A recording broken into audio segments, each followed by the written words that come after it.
Hello everyone, आप सब कैसे हैं? आशा करती हूँ आप लोग बिल्कुल ठीक ठाक होंगे। और मेरे channel Pushpa Singh all in one में आप लोगों का बहुत बहुत स्वागत है। और आज का जो वीडियो है वो मैं बहुत सेंसिटिव टॉपिक को लेके आप लोगों के सामने आई हूँ। क्योंकि वो जो है वो हर घर में इस चीज़ का प्रयोग होता है। हम अनजाने में या जानबूझ करके इस तरह से जो शब्द हैं प्रयोग करते हैं अपने बच्चों के ऊपर। तो मैं आज एक बच्चों को लेके एक टिप्स लेके आप लोगों के लिए आई हूँ कि इस तरह से जो भी पेरेंट्स अनजाने में या किसी गलतफहमी के कारण उन शब्दों का प्रयोग करते हैं तो उन शब्दों का प्रयोग वो ना करें। तो देखिए, बच्चे जो होते हैं वो कोमल की तरह होते हैं। उन्हें जैसे ढाला जाएगा वो उसी तरह से होते हैं। तो कि जैसा हमारा परिवेश रहेगा, जैसा हमारा वातावरण रहता है, उसी हिसाब से बच्चे भी रहते हैं। और जो बच्चे देखते हैं वही बच्चे करते हैं। जैसे हम बड़ों को भी बच्चे देखते हैं तो वही चीज़ें करते हैं। तो मैं टॉपिक शुरू करती हूँ। और सबसे पहला है कि खर्चा करना। कभी कभी पेरेंट्स ये होते हैं कि बोल देते हैं कि अरे तुम्हारे ऊपर तो बहुत खर्चा हो गया, तुमने ऐसा रिजल्ट लाया, ऐसा किया। तो क्या होता है कि कभी कभी बच्चे जो होते हैं, अम, जैसे मान लीजिए कि एग्ज़ाम में वो अच्छे नंबर नहीं लाए या कोई, तो अक्सर ये निकल जाता है जब हम पेरेंट्स मीटिंग में जाते हैं या उनके स्कूल पे जाते हैं। तो ये अक्सर बोल दिया जाता है कि अरे मैं तुम्हें इतना फैसिलिटी देता हूँ, मैं तुम्हारे ऊपर इतना खर्चा करता हूँ, लेकिन तुम्हारा रिस्पांस बिल्कुल भी ज़ीरो है। तो देखिए, बच्चे जो होते हैं वो सबके जो माइंड हैं वो एक जैसे नहीं होते हैं। और क्योंकि जैसे हमारी उंगलियां होती हैं, पांचों उंगलियां एक जैसी नहीं होती हैं, छोटी बड़ी होती हैं। तो उसी तरह सबका अपना अपना माइंड होता है, अपना अपना दिमाग होता है, उस हिसाब से वो करते हैं। तो उन्हें प्रोत्साहन और प्यार की ज़रूरत है। आप उन्हें प्रोत्साहन दीजिए, प्यार दीजिए।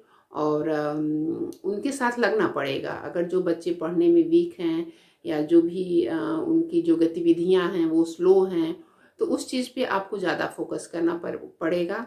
पेरेंट्स ही इस चीज़ को फोकस कर सकते हैं और आप जो है उस चीज़ को, उनकी कमी को दूर कर सकते हैं। और अगला टॉपिक है कि बच्चों को समय ना देना। कभी कभी ये होता है कि पेरेंट्स जो होते हैं अपना बिजी शेड्यूल के कारण बच्चों को समय नहीं दे पाते हैं। लेकिन मैं यहाँ पे एक इन्फॉर्मेशन देना चाहूँगी कि बच्चों को आप ज़रूर समय दीजिए। भले आप अनपढ़ हैं, नहीं ज़्यादा पढ़े लिखे हैं, आपके बच्चों के सिलेबस नहीं समझ में आते हैं, या उनकी जो एक्टिविटी है, जो बुक आप नहीं रीड कर सकते, नहीं क्योंकि सबको इंग्लिश नहीं आती है। तो आप ज़रूर 1 घंटा ज़रूर आप बच्चों के साथ शाम को इवनिंग में दोनों पेरेंट्स में, मदर और फादर में से किसी एक को बैठना चाहिए कि ताकि वो अपने जो होमवर्क है वो अच्छे से कर सकें।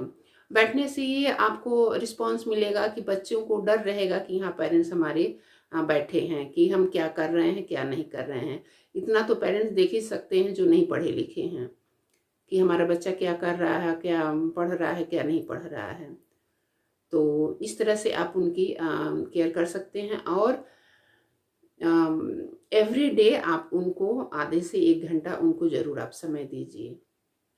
तो ये मेरे सारे जो भी ये वीडियो देख रहा है, जो भी पेरेंट्स देख रहे हैं, तो उनको मेरी ये सलाह है कि आप अपने बच्चों को ज़रूर आधे घंटे से 1 घंटा ज़रूर आप उनको दीजिए। मैं खुद ये अनुभव की हूँ क्योंकि मेरे बच्चे बड़े हो गए हैं। और मैं अपना अनुभव, मैं अपना एक्सपीरियंस जो है मैं आप लोगों के साथ शेयर कर रही हूँ। दूसरा ये होता है कि तुलना करना। बच्चों की कभी कभी होता है कि हम तुलना कर देते हैं कि जैसे मान लीजिए कि पड़ोसी का जो बच्चा है वो फर्स्ट डिवीज़न आया, या उसका जो है उसका अच्छा नंबर आ गया। तो कभी कभी ये होता है कि हम बोल देते हैं कि देखो तुमसे पढ़ने में अच्छा है, और वो इस तरह से उसने नंबर लाया है, 90+ लाया है, तुम्हारा 60-70+ आया है, तो कि तो और तुम क्या करते हो, तुम क्या पढ़ते हो। तो इस तरह से जो बातें बार बार बोलने से जो बच्चे होते हैं वो हर्ट होते हैं, और वो जो होते हैं धीरे धीरे जो अपने पढ़ाई से, अपने जो घर का माहौल है उससे वो धीरे धीरे दूर होते जाते हैं। तो इस वजह से का उनको तुलना किसी बच्चों के साथ ना करिए। मैं ये ज़रूर कहूँगी कि उनकी क्योंकि भगवान ने ही सबको बनाया है, कोई एक जैसा नहीं होता है। जैसा मैंने पहले ही बोला स्टार्टिंग में ही कि पांचों उंगलियां बराबर नहीं होती हैं। तो बच्चों की तुलना किसी से भी नहीं करनी चाहिए, क्योंकि बच्चे तो बच्चे ही होते हैं, और वो सिर्फ प्यार खोजते हैं। आप उनको प्यार और दुलार दीजिए और देखिए फिर क्या रिस्पॉन्स मिलता है। बच्चों को डराना, कभी कभी ये होता है कि हम बच्चों को बोल देते हैं कि हाँ तुम अच्छे से नहीं रहोगे या अच्छे से अपना एक्टिविटी नहीं करोगे तो मैं तुम्हें हॉस्टल में भेज दूंगा। तो इससे ये होगा कि बच्चे जो होते हैं कि डर जाते हैं कि हाँ अब मुझे जाना पड़ेगा या ये करना पड़ेगा। तो बच्चे जो होते हैं डर के सहम जाते हैं, और जब वो डर जाते हैं तो और भी गलतियां उनसे होने लगती हैं, और भी जो गलतियां हैं उनसे होने लगती हैं, और जो फिर वो अपनी एक्टिविटी पे ध्यान नहीं दे पाते हैं कि अरे मैं तो ये करूँगा तो फिर ही मुझे डांट मिलेगी, चाहे ये करूँगा तो फिर मुझे ये डांट मिलेगी। और तो इस तरह से बच्चों को नहीं कभी डराना चाहिए। और हाँ कभी कभी है कि हाँ बच्चों को भी हम बोल देते हैं, कह देते हैं, लेकिन इसका मतलब ये नहीं कि हाँ हम उस पर स्ट्रिक्टली ही उस चीज़ को फॉलो करें कि नहीं मैं तो ये करूँगा ही तुम्हारे साथ। तो इस तरह का जो है वो उस चीज़ पे ज़्यादा फोकस नहीं करना चाहिए, क्योंकि बच्चे तो बच्चे ही। अगला टॉपिक है कि उनकी फीलिंग को दबाना। बच्चों को जो है और फीलिंग को कभी नहीं दबाना चाहिए। जो उनकी एक्टिविटी है, जो उनके जो आपने उसको वातावरण दिया है उस हिसाब से उसको ढालने की कोशिश करिए। क्योंकि जो बच्चे कई बच्चे होते हैं कि उनका किसी चीज़ और में मन लगता है और पेरेंट्स उस पर किसी चीज़ पे और दबाव देते हैं कि नहीं तुमको यही बनना है, चाहे वो छोटे बच्चे हों या बड़े बच्चे हों। तो जैसे मान लीजिए कोई बीटेक करना चाहता है तो पेरेंट्स है कि नहीं नहीं तुमको डॉक्टर बनना है, तुमको ये करना है। तो इस तरह से जो होती हैं बच्चों पे उनकी फीलिंग को नहीं दबाना चाहिए, बच्चों को साथ रहना चाहिए जो उनका मन करे। क्योंकि आजकल के जो बच्चे हैं इतने मैच्योर होते जा रहे हैं, शुरू से ही मैं देख रही हूँ। क्योंकि मेरे जो भी आसपास में अपना जो इन्वायरमेंट है और बच्चों को जो मैं देख रही हूँ, और मेरे बच्चों का खुद का ही अनुभव है कि बच्चों पे हम लोगों ने कभी दबाव नहीं दिया, उनकी फीलिंग को हम लोगों ने नहीं दबाया। बच्चे जैसा कहते गए उसी हिसाब से हम लोगों ने किया। क्योंकि जब बच्चे या हाई स्कूल या इंटर जब बच्चे कर लेते हैं तो खुद वो मेच्योर हो जाते हैं कि उन्हें आगे लाइफ में क्या करना है क्या नहीं करना है। तो ऐसा नहीं है कि बच्चे हमेशा गलत ही होते हैं, क्योंकि पेरेंट्स भी कभी कभी गलत होते हैं। तो इस चीज़ को समझना चाहिए, और वो जो कहें वो उनकी बातों को थोड़ा सा समझने का भी प्रयास करना चाहिए। क्योंकि अगर हम उनकी बातों को नहीं समझेंगे, डांट देंगे या उनको किसी बात के लिए कह देंगे, तो जो अपने उनकी जो भावनाएं हैं वो आपसे कभी शेयर नहीं करेंगे। जो बच्चे हैं वो भावनाएं जो हैं आपसे कभी शेयर नहीं करेंगे, और फिर वो जो है फिर वो एक नए समाज का निर्माण होने लगता है। तो ये है कि बच्चों के लुक्स पे भी अब कभी कमेंट नहीं करना चाहिए। कभी कभी होता है कि हम ज़्यादा ही कभी कमेंट कर देते हैं बच्चों के ऊपर, चाहे अदर पेरेंट्स हों या मैं यहाँ सिर्फ पेरेंट्स की बात नहीं कर रही हूँ, मैं सिर्फ अदर पेरेंट्स की भी बात कर रही हूँ। कभी कभी होता है कि दूसरे के बच्चे को लेके उनके लुक को कमेंट कर देना, या अपने बच्चे को ही अरे तुम तो ऐसे हो, और ऐसे नहीं रहते हो, वैसे नहीं रहते हो, हमेशा सोए रहते हो। तो इस तरह से बच्चों को थोड़ा सा अवॉइड करना चाहिए, बातें को नहीं बोलना चाहिए। क्योंकि जो आपको तो नॉलेज है, क्योंकि बच्चे को तो नहीं नॉलेज है, तो आप अपने एक्सपीरियंस के आधार पे बच्चों को समझाइए कि ये नहीं, ऐसे नहीं, ऐसे, तो बच्चा क्यों नहीं मानेगा। और मैं तो समझती हूँ कि सबसे बड़ा हथियार प्यार होता है। उनके लुक पे कभी भी कमेंट नहीं करना चाहिए बच्चों के, क्योंकि आपने ही तो उन्हें बनाया है। उनका लुक्स आप पे ही निर्धारित करता है कि आप अपने बच्चों का लुक कैसे कर सकते हैं। और फिर अगला टॉपिक ये है कि बच्चों से बात ना करना। कभी कभी ऐसा होता है कि पेरेंट्स जो होता है उनको पनिशमेंट करने के लिए 1 दिन 2 दिन नहीं बात करते हैं, कि हो सके बात ना करने से बच्चे थोड़ा सा समझें। तो ये बिल्कुल नहीं होना चाहिए, क्योंकि जो बच्चे जो होते हैं, अगर आप बात नहीं करेंगे तो उनके अंदर जो है और भी भावनाएं, जो गलत भावनाएं हैं उनके अंदर आ जाएंगी, और फिर उस चीज़ को निकालना बहुत मुश्किल हो जाएगा। हाँ, नाराज रहिए, लेकिन कुछ दिन, कुछ घंटे, सुबह में है तो शाम तक उनको समझा दीजिए और बता दीजिए कि बेटा ऐसे नहीं, ऐसे। ऐसा नहीं है कि मैंने अपने बच्चों को डांटा नहीं, समझाया नहीं, मैंने भी अपने बच्चों को भी डांटा। और लेकिन फिर ये नहीं कि हाँ 2 दिन 3 दिन में बात ना करूं, लेकिन फिर मैं शाम को उनको अच्छे से समझाती हूँ, ताकि फिर उस चीज़ पे वो दोबारा गलती नहीं करते थे, उस चीज़ पे वो दोबारा फिर गलती नहीं करते थे। तो इस तरह से आप भी अपने बच्चों को कर सकते हैं, और अपने बातों से उनको आप मना सकते हैं। तो इस तरह से है। मैंने जो कुछ टॉपिक मैंने आप लोगों के सामने रखे। और एक, हाँ, लास्ट है व्यवहार। बच्चों से हमेशा फ्रेंडली व्यवहार करना चाहिए, पेरेंट्स को भी, और जो भी घर में हैं, और सिर्फ पेरेंट्स को भी नहीं, जितने घर में हैं, जितने सदस्य हैं, सबको बच्चों के साथ एक फ्रेंडली व्यवहार करना चाहिए, ताकि वो अपनी हर चीज़, अपनी जो भी है वो आपसे कह सकें। क्योंकि जब तक फ्रेंडली व्यवहार नहीं रहेगा बच्चों के साथ, तब तक बच्चों को समझना बहुत मुश्किल हो जाता है। क्योंकि जब बच्चे वयस्क होते हैं तो उस समय बच्चों को संभालना बहुत मुश्किल हो जाता है। जब बच्चे हाई स्कूल, इंटर में जाते हैं, उस समय उनके साथ एकदम फ्रेंडली व्यवहार करिए, उनके साथ एकदम रहिए। और उस समय वहाँ पे सख्ती नहीं काम आती है। जब बच्चे हाई स्कूल, इंटर में हैं, तो वहाँ सख्ती नहीं, प्रेम से उस चीज़ को समझना पड़ता है, और फ्रेंड बनना पड़ता है बच्चों का। तो तभी बच्चे जो अपनी फीलिंग, अपनी जो भी चीज़ें हैं वो आपसे शेयर करेंगे, तो उस हिसाब से फिर आप बच्चों को ट्रीट कर पाएंगे। और तो एक होता है ना कि हाँ, बच्चे जो होते हैं छोटी छोटी बातों को सुनते एक बड़ा एक समस्या उत्पन्न हो जाती है, और धीरे धीरे ऐसे करके ऐसे ही नए समाज का निर्माण हो जाता है। इसका जो परिणाम है वो नए समाज का निर्माण हो जाता है। तो जैसे आपने सुना ही होगा, आपने भी पढ़े होंगे, कि सोशियोलॉजी वगैरह जो भी है, तो उसमें एक चैप्टर था बाल अपराध। तो इन्हीं सब चीज़ों से ये सब होते हैं।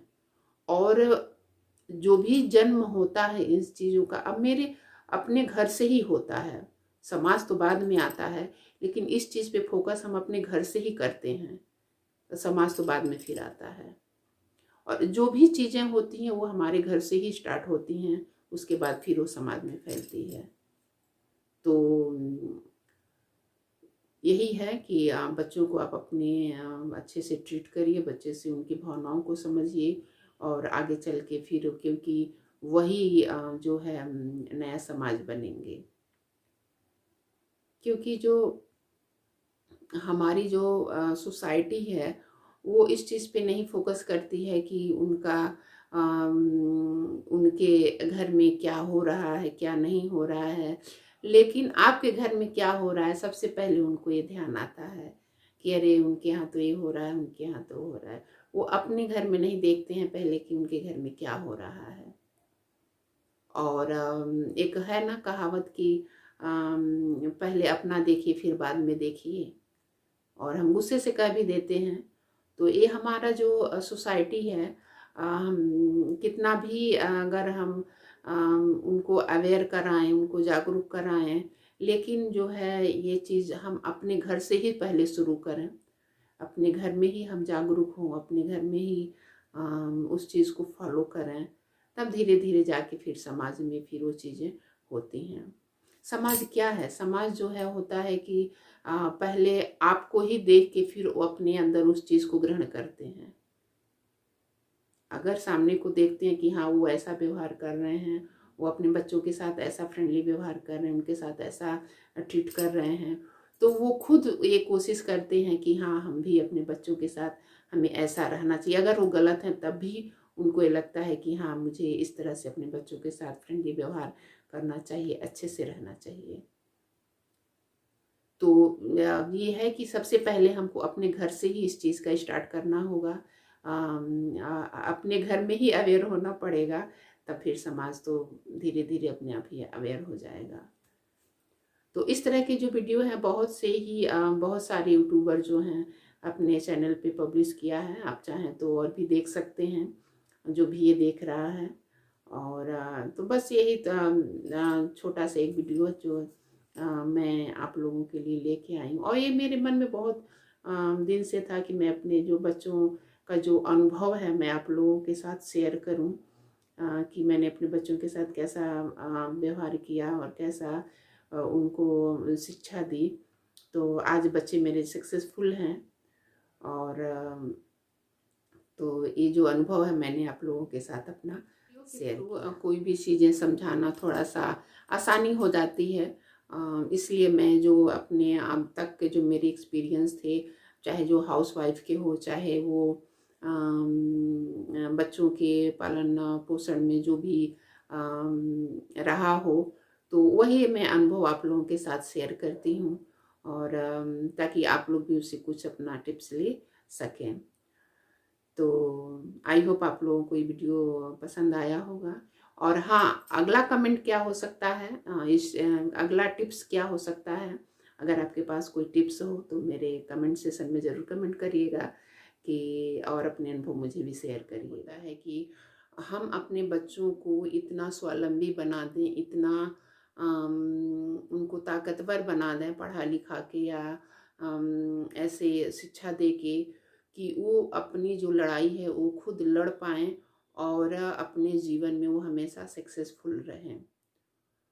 तो कहीं न कहीं हम पेरेंट्स भी अपने बच्चों को कुछ कमियां तो बचपन में ही कर देते हैं, उनको आगे बढ़ने से रोक देते हैं कि अरे तुम्हें तो आगे दूसरे के घर जाना है और ये करना है, वहाँ करना है।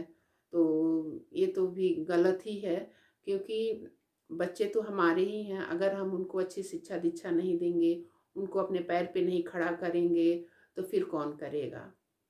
ससुराल में जाने के बाद तो उनको जिम्मेदारियां हो जाती हैं कि ये करना है, वो करना है, तो जिम्मेदारियों में बंध के वो रह जाती हैं। तो मेरे हिसाब से पेरेंट्स ही अपने बच्चों को अच्छे से शिक्षा दे के, जागरूक करके और इस काबिल उन्हें बना दें कि सामने वाला देख के उनकी काबिलियत को डरे कि हाँ, एक ये ऐसे शख्स हैं।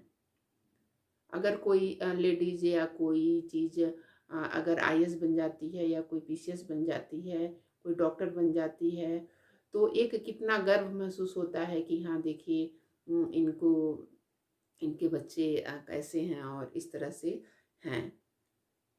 तो ये और मेरे हिसाब से यही है कि हाँ, अपने हम बच्चों को अच्छी तरह से शिक्षा दीक्षा दें, ताकि उन्हें किसी भी चीज़ की और किसी के भरोसे ना रहना पड़े। वो अपना खुद कर सकें और खुद अच्छे से रह सकें और अपनों का भी ख्याल रख सकें। और उनमें इतनी ताकत भर दीजिए, लड़कियों में इतनी ताकत आप भर दीजिए कि वो इतना स्वावलंबी बन जाएं कि उनको किसी पे भी निर्भर रहने की आवश्यकता ना पड़े। तो बस यही मैं टॉपिक लेके आप लोगों के लिए आई थी, अपने अनुभव जो हैं। और फिर मैं आपको अपने अगले वीडियो में मिलती हूँ। और तब तक के लिए मुझे इजाज़त दीजिए।